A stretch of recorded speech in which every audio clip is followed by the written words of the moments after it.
আপনাদের সামনে আমি এখন জমির না সম্পর্কে আলোচনা করব ইনশাআল্লাহ।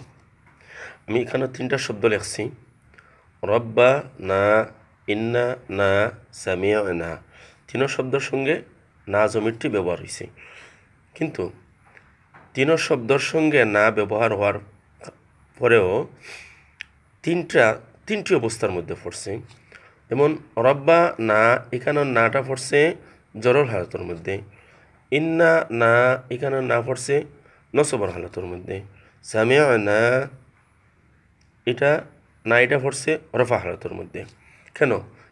একই না, কিন্তু 3টা শব্দর মধ্যে 3 ধরনের হলো কেন? তার কারণ হচ্ছে রব্বা শব্দটি হচ্ছে মুজাফ, আর না মুজাফুন ইলাইহি, আর মুজাফ ইলাইহি মজরুর হয়, তাই না এটা ফি মহাল্লে জর, মানে জরর মহল্লার মধ্যে পড়ছে, জরর হালতের মধ্যে পড়ছে।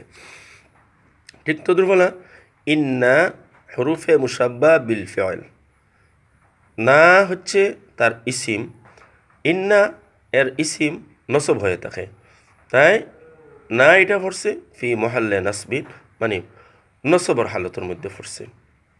তদ্রুপলা সামিআনা, সামিআনা, সামিআ, সামিআ এটা হচ্ছে ফিআল, আর না সামিআ ফাইল, আর ফাইল রফা হয়ে থাকে, তাই না এখানে পড়ছে রফা হালতের মধ্যে, যে সামিআনা ফি মাহাল্লে রাফাইন।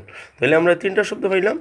রব্বানা এখানে পড়ছে না ফি মাহাল্লে জাররিন, ইন্না না ফি মাহাল্লে নাসবিন, সামিআনা ফি মাহাল্লে রাফাইন। তাই মানে রব্বানা এটা না হবে জড় হালতের মধ্যে, মানে ইন্না না এখানে নাটা পড়ছে নসবর হালতের মধ্যে, সামিয়া না এখানে নাটা পড়ছে রফা হালতের মধ্যে। কিন্তু দেখার বেলায় 3টার এআরাব একই সমান, কারণ জমিরের উপর কোনো আমিল আমল করে না।